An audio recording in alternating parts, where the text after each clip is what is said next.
మంచిర్యాల జిల్లా లక్షెట్టిపేటలో గాలివానతో తీవ్ర విషాదం జరిగింది. గాలివానకు గోడకూలి నలుగురు చనిపోయారు.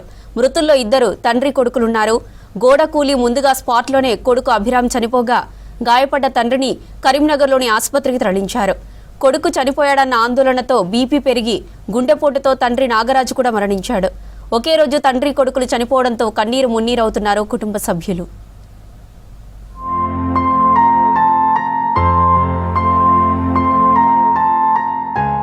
మంచిర్యాల జిల్లాలో ఘోరం జరిగింది. అకాల వర్షాలు నలుగురు రైతులను బలి తీసుకున్నాయి. లక్షెట్టిపేట మండలంలో జరిగిన ఘటనతో తీవ్ర విషాదం నెలకొంది. పంటను కాపాడుకునేందుకు వెళ్లి నలుగురు రైతులు మృతి చెందారు.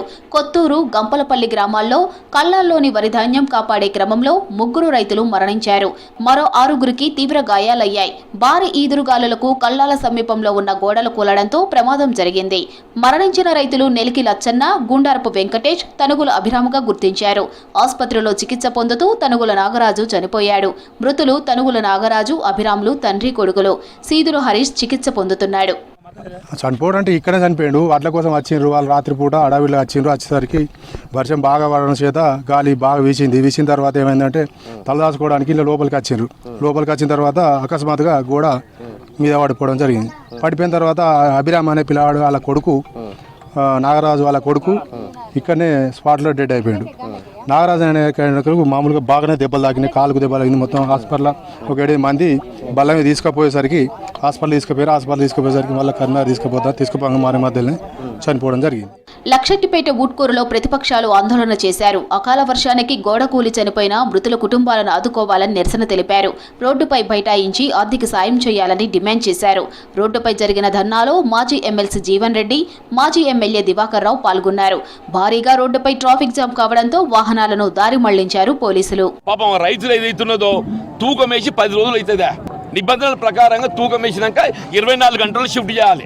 అది నిబంధనలు. అక్కడేమైపోయింది, తూకం వేసినాక 10 రోజుల దాకా కూడా షిఫ్ట్ చేయకపోవడంతోని పాపం రైతు కావలి ఉండుతోని రాత్రి అకాల వర్షం ఈదురు గాలి ఏదైతుందో ఆ గోడ గోలి పాప కళ్ళం కాడి ఇద్దరు చచ్చిపోయిందా. ఈ తూకం వేసిన దాన్ని షిఫ్ట్ చేయకపోవడం ఏదైతుందో దానికి సంబంధించిన ప్రొక్యూర్మెంట్ ఆఫీసర్ ఇది ఏదైతుందో ఐకేపీ ఏదైతుందో పీటీడీఆర్డే దాని బాధ్యుడు.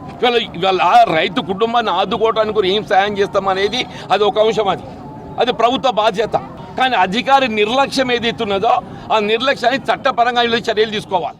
మంచిర్యాల జిల్లా లక్షెట్టిపేట మండలంలో గోడ కూలి రైతులు చనిపోయిన ఘటనపై విచారం వ్యక్తం చేశారు మంత్రి వివేక్ వెంకటస్వామి. బాధిత కుటుంబాలకు అండగా ఉంటామని హామీ ఇచ్చారు. చెన్నూరు నియోజకవర్గంలో అకాల వర్షాలతో పంట నష్టంపై ఆరా తీశారు రాష్ట్ర మంత్రి వివేక్ వెంకటస్వామి. పంట నష్టపోయిన రైతులకు భరోసా కల్పించారు. నష్టపోయిన రైతులకు ప్రభుత్వం తరపున అండగా ఉంటామని హామీ ఇచ్చారు. వ్యవసాయ శాఖ మంత్రితో ఇప్పటికే పంట నష్టంపై మాట్లాడానని చెప్పారు మంత్రి వివేక్. త్వరలోనే పంట నష్టంపై సర్వే చేయించి నష్టపోయిన రైతులకు పరిహారం ఇప్పిస్తామని హామీ ఇచ్చారు. రైతులు ఎవరు ఆందోళన చెందొద్దని, ప్రభుత్వం అండగా ఉంటుందని భరోసా ఇచ్చారు మంత్రి వివేక్. భారీ వర్షాలు పడి పంట నష్టపోవడం జరిగింది. నేను ఆల్రెడీ అగ్రికల్చరల్ మంత్రితో మాట్లాడినాను. రైతులందరూ కూడా ఆందోళన పడేది అవసరం లేదు.